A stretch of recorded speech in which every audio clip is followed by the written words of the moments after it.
Everyone, कैसे हो? आज की क्लास में हम बिहार बोर्ड के लिए फिजिक्स का रिफ्लेक्शन ऑफ लाइट का ऑब्जेक्टिव करेंगे। तो चलिए क्वेश्चन की ओर चलते हैं हम। पहला नंबर क्वेश्चन देखिए, कहा गया है कि दर्पण के सामने किसी भी दूरी पर स्थित वस्तु का प्रतिबिंब सीधा प्रतीत होता है तो दर्पण है। सीधा प्रतीत होगा तो दर्पण होगा, समतल होगा या तो उत्तल होगा, तो मेरा डी आंसर होगा। चलिए नेक्स्ट क्वेश्चन की ओर। प्रकाश की किरणें गमन करती है, तो प्रकाश की किरणें हमेशा एक सीधी रेखा में गमन करती है। नेक्स्ट क्वेश्चन की ओर चलिए। प्रकाश के परावर्तन के कितने नियम होते हैं? तो प्रकाश के परावर्तन के 2 नियम होते हैं। अगला क्वेश्चन चलिए। प्रकाश के परावर्तन से निर्धारित होता है, तो प्रकाश के परावर्तन से निर्धारित होता है आपतन कोण बराबर परावर्तन कोण। अगला क्वेश्चन चलिए। प्रकाश एक तरंग का उदाहरण है, प्रकाश एक विद्युत चुंबकीय तरंग है। Next question. समतल दर्पण द्वारा बना प्रतिबिंब होता है, तो समतल दर्पण द्वारा बना प्रतिबिंब हमेशा काल्पनिक होता है। अगला क्वेश्चन चलिए। एक अभिसारी किरण पुंज दर्पण पर आपतित होती है, तो परावर्तित किरण पुंज होंगे, अभिसारी होगा। अगला क्वेश्चन चलिए। समतल दर्पण द्वारा बना प्रतिबिंब होगा, तो समतल दर्पण द्वारा बना प्रतिबिंब हमेशा काल्पनिक होता है। अगला क्वेश्चन चलिए। किसी समतल दर्पण द्वारा आवर्धन होता है, तो आवर्धन हमेशा क्या होगा? +1 होगा। अगला क्वेश्चन चलिए। समतल दर्पण की फोकस दूरी क्या होती है? तो अनंत होती है। अगला क्वेश्चन चलिए। एक अवतल दर्पण के सामने वस्तु को कहाँ रखा जाए ताकि प्रतिबिंब उल्टा, वास्तविक और समान आकार का बने? तो दर्पण को हमेशा हम वक्ता केंद्र पर रखेंगे, तब मेरा प्रतिबिंब बनेगा, वास्तविक बनेगा, समान बनेगा और प्रतिबिंब उल्टा भी बनेगा। अगला क्वेश्चन चलिए।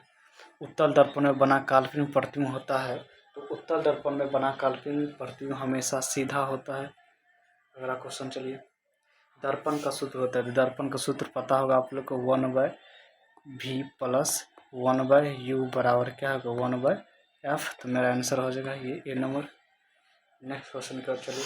दाढ़ी बनाने के लिए कौन से दर्पण का उपयोग किया जाता है? तो दाढ़ी बनाने के लिए हमेशा अवतल दर्पण का यूज करते हैं। अगला क्वेश्चन की ओर चलिए। किसी कार के अग्रदीप में प्रयुक्त दर्पण निम्न में से कौन सा है? तो अग्रदीप में हम अवतल दर्पण का यूज करते हैं। अगला क्वेश्चन चलिए। किसी दर्पण का उपयोग प्रस्थ दर्पण के रूप में किया जाता है, तो वह दर्पण में रहा होगा उत्तल दर्पण। अगला क्वेश्चन चलिए। नई कार्तीय परिपाटी के अनुसार दर्पण के सामने रखे गए बीम की दूरी ली जाती है, दर्पण की बीम की दूरी ली जाती है ऋणात्मक। अगला क्वेश्चन चलिए।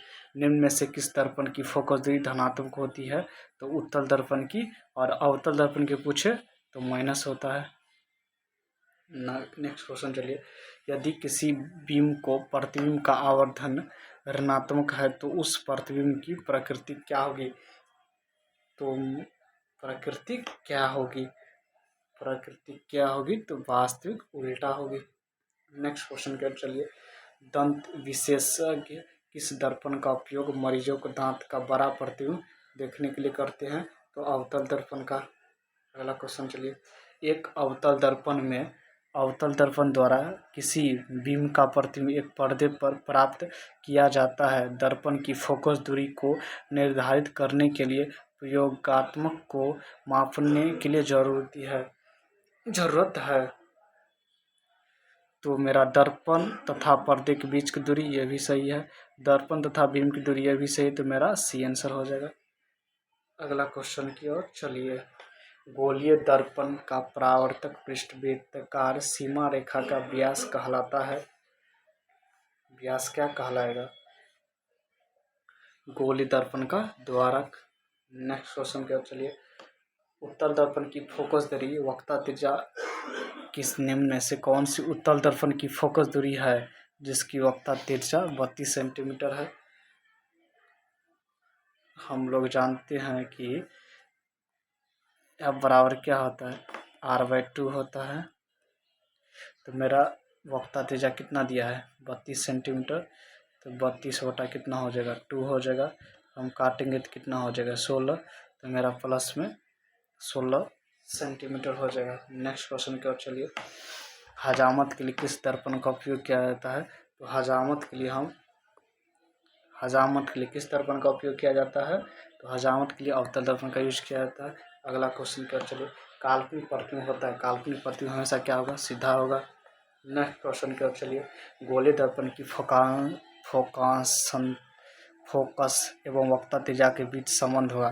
तो अभी हम बताए F बराबर क्या होता है? R/2 होता है। तो इसको हम क्रॉस मल्टीप्लाई करेंगे तो क्या होगा? R बराबर क्या होगा? 2F होगा। तो मेरा आंसर कौन होगा? ये होगा R बराबर 2F। नेक्स्ट क्वेश्चन की ओर चलिए। किसी बीम का अवतल दर्पण द्वारा बना प्रतिबिंब आभासी, सीधा तथा बड़ा पाया गया तो वस्तु की स्थिति कहाँ होगी? तो वस्तु की स्थिति होगा दर्पण के ध्रुव तथा फोकस के बीच होगा। अगला क्वेश्चन की ओर चलिए। किसी दर्पण में दूरी की वस्तु का प्रतिबिंब सदैव सीधा होता है, तो सदैव सीधा किस में होगा? समतल या उत्तल में होगा। नेक्स्ट क्वेश्चन की ओर चलिए। अवतल दर्पण की फोकस दूरी क्या होगी? ऋणात्मक होगी। अगला क्वेश्चन की ओर चलिए। किसी दर्पण से हमेशा वस्तु छोटा प्रतिबिंब होता है, तो वस्तु से छोटा प्रतिबिंब हमेशा किस में बनेगा? उत्तल में। अगला क्वेश्चन की ओर चलिए। किसी दर्पण की फोकस दूरी चिन्हों की परिपाटी के अनुसार ऋणात्मक मानी जाती है, तो ऋणात्मक किसको मानी जाती है? अवतल दर्पण की। अगला क्वेश्चन की ओर चलिए। अवतल दर्पण में आवर्तित काल्पनिक प्रतिबिंब बनाने के लिए वस्तु को कहाँ रखा जाए? तो वस्तु को हम रखेंगे फोकस और ध्रुव के बीच। अगला क्वेश्चन की ओर चलिए। किसी गोले दर्पण की फोकस दूरी 20 सेंटीमीटर है, तो गोले दर्पण किस प्रकार का है? अब ये हम बताइए। अवतल दर्पण की फोकस दूरी क्या होता है? निगेटिव में होता है। और उत्तल दर्पण की फोकस दूरी क्या होता है? उत्तल दर्पण की फोकस दूरी पॉजिटिव होता है। तो मेरा क्या दिया है? प्लस में दिया है। इसका मतलब क्या होगा? उत्तल दर्पण होगा। अगला क्वेश्चन क्या चलिए। दर्पण के सूत्र अभी हम बताए 1/v + 1u बराबर क्या होगा? 1/f होगा। तो मेरा आंसर कौन होगा? बी होगा। अगले क्वेश्चन की ओर चलिए। किसी दर्पण द्वारा किसी वस्तु का आभासी प्रतिबिंब मिल सकता है, तो आभासी प्रतिबिंब हमेशा मिलेगा किस में? समतल दर्पण में भी मिलता है, उत्तल दर्पण में भी मिलता है, अवतल दर्पण में भी मिलता है। तो मेरा डी आंसर होगा। तो इसके बाद हम नेक्स्ट क्लास में देखेंगे, उसमें हम फिजिक्स का सेकेंड चैप्टर का ऑब्जेक्टिव करवाएंगे।